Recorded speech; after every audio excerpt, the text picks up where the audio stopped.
और आइए अब आपको लिए चलते हैं महानगर कोलकाता के वार्ड नंबर 43 में, जहां मोहम्मद जान हाई स्कूल जो पिछले कई सालों से जर्जर हो रहा है और बदहाली की तरफ जा रहा है, उसमें अब रंग रोगन का काम इरफान अली ताज की ओर से किया जा रहा है। उनके इस कदम से वार्ड के सभी लोग, खास तौर से स्कूली बच्चे, काफ़ी खुश हैं।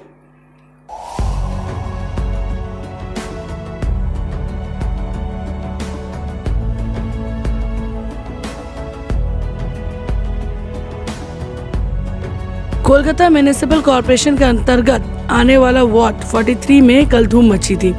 जी हाँ, जब वार्ड के लोगों के लिए वार्ड काउंसलर खुलकर काम करते हैं तो काउंसलर हर दिल अजीज होता है। शहर का जाना माना स्कूल मोहम्मद जान हाई स्कूल पिछले कई सालों से जर्जर हो रहा है। दरअसल वार्ड 43 अंतर्गत मोहम्मद जान हाई स्कूल में कई सालों से रंग रोगन का काम नहीं हुआ है। इसी कड़ी में आज जोड़ा सांगो क्षेत्र के विधायक विवेक गुप्ता ने अपने हाथों से रंग करके इस काम की शुरुआत की। इस दौरान वार्ड की काउंसलर आयशा कनीज और इरफान अली ताज समेत वार्ड के कई लोग शामिल थे।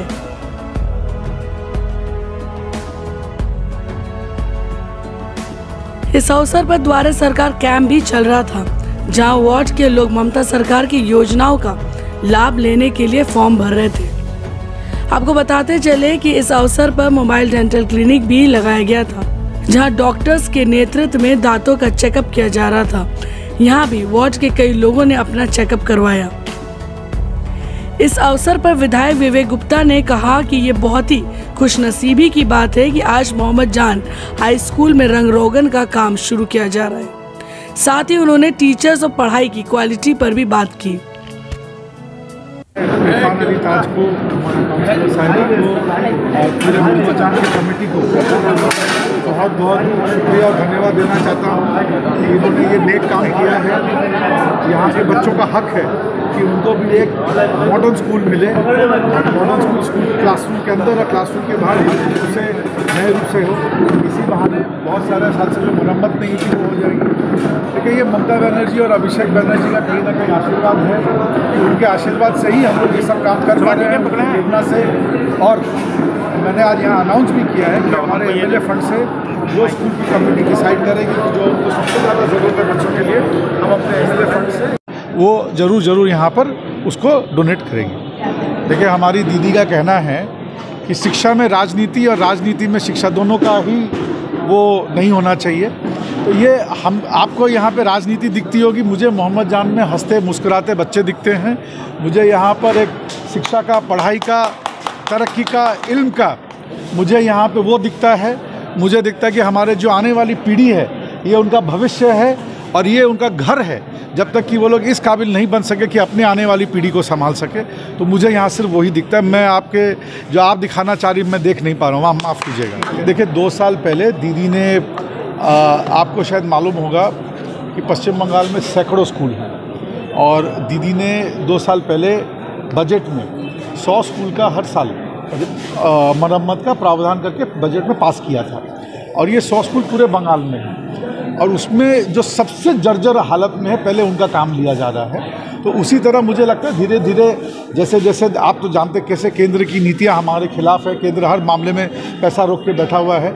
मुझे लगता है जैसे जैसे दीदी के हाथ मजबूत होंगे उसी तरह 100 की जगह 1000 की जगह 10,000 स्कूल की मरम्मत होगी और इन स्कूलों को हम लोग और बेटर टेक्निक, मॉडर्न टेक्नोलॉजी सब चीज़ मुहैया कराएंगे।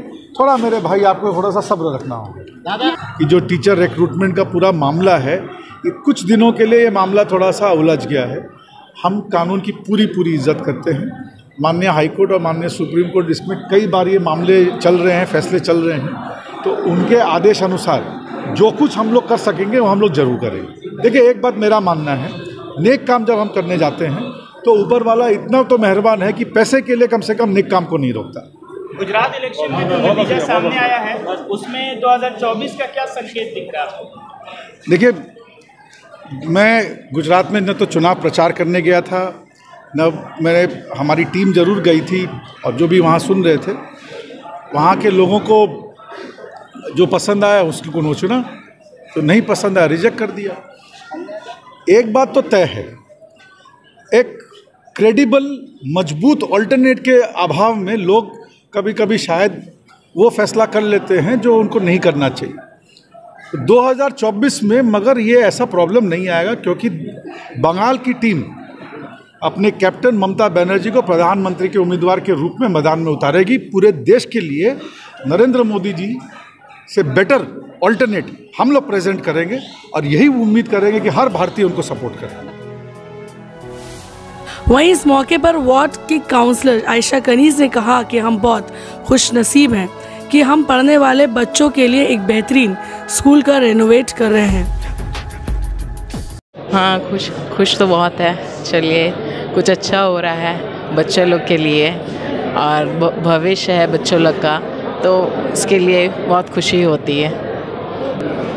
लोगों का प्यार है, लोग लाए हैं तो लोग प्यार करते हैं हमको, दिल में है, हम सबके दिल में बसे हुए हैं और इसी तरह प्यार बरकरार रहेगा इंशाअल्लाह।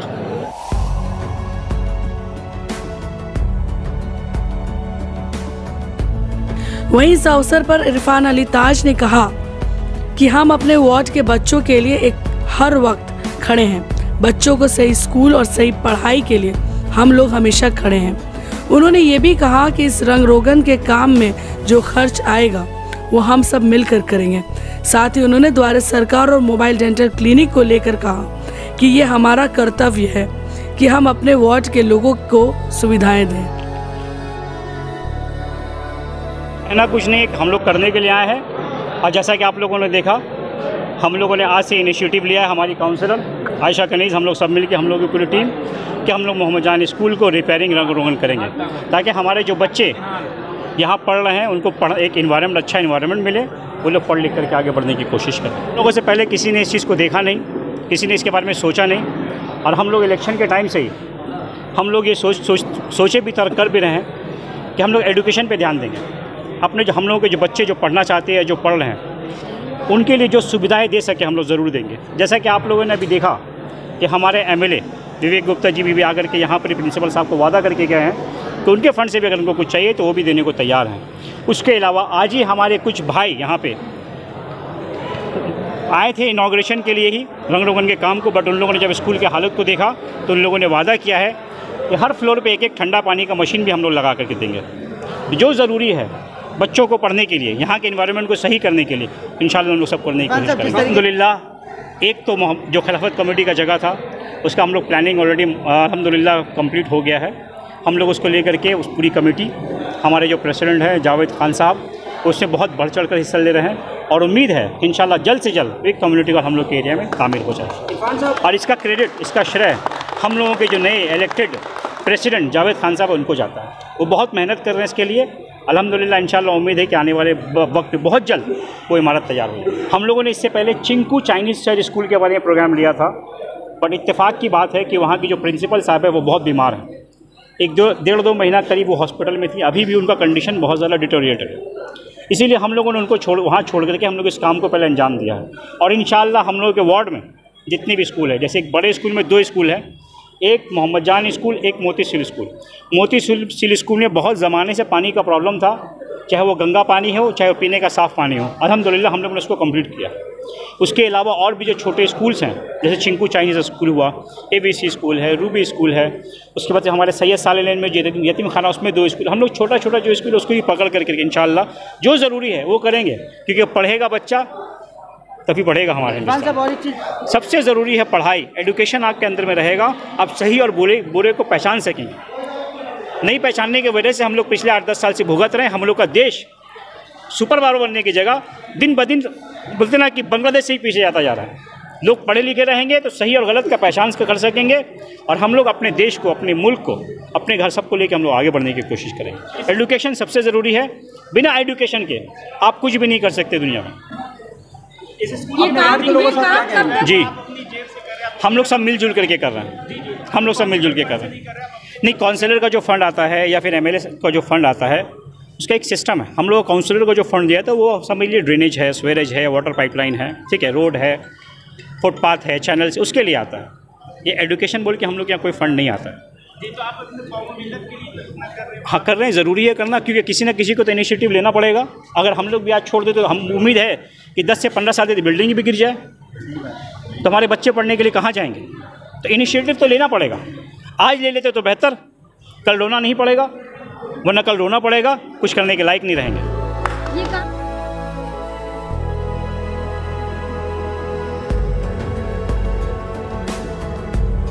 मोबाइल डेंटल क्लिनिक में भी बहुत ही सलीके से दांतों का चेकअप किया जा रहा था। गाड़ी के अंदर ही डॉक्टर्स की टीम मौजूद थी और सभी सुविधाएं गाड़ी के अंदर दी जा रही थी। दांतों का चेकअप कर रहे डॉक्टर्स ने मरीजों को क्या सलाह दिया, आइए सुनते हैं। कितना अच्छे से काम, मतलब यहाँ पर हम लोग जस्ट चेकअप करने के लिए आए हैं। यहाँ पे जो क्राउड है उनका क्या क्या तकलीफ है, क्या प्रॉब्लम्स है डेंटल रिलेटेड, वो हम उन लोगों को समझने के लिए बोल रहे हैं। और जो ट्रीटमेंट है हम लोगों का डेंटल कॉलेज जो मदर इंस्टीट्यूशन है वहाँ पे हम लोग रेफ़र कर रहे हैं। अच्छा, दवा वगैरह जो है वो आप दवा वगैरह वहाँ पे जाएंगे तो फ्री में मिलेगा। वो एक गवर्नमेंट कॉलेज है, वहाँ पे जाओगे ट्रीटमेंट दवा सब फ्री में मिल जाएगा। वहाँ पे एक से सभी जो ज़रूरत है, इन्वेस्टिगेशन, ब्लड टेस्ट, एक्सरे, सभी आपको फ्री में मिल जाएगा वहाँ पे। अच्छा, लोगों को एक घरेलू उपाय क्या बताएंगे जो अगर किसी को कोई इन्फेक्शन हो जाता है, दांत में दर्द वगैरह? इन्फेक्शन होने से तो आपको डॉक्टर के पास ही जाना पड़ेगा, आप लोकली ऐसे मैनेज नहीं कर सकते। वो आपको डॉक्टर के पास, कोई भी डेंटल सर्जन के पास जाके आपको दिखाना पड़ेगा। वो कॉलेज भी हो सकता है, बाहर भी हो सकता है।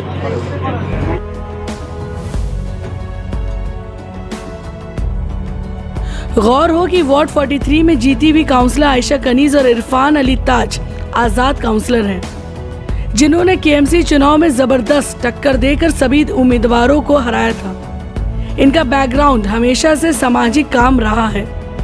इनके सामाजिक कामों की वजह से ही लोग इन्हें प्यार करते हैं और आज आयशा कनीज और इरफान अली ताज सभी लोगों के हर दिल अजीज हैं। Bureau report, live India news.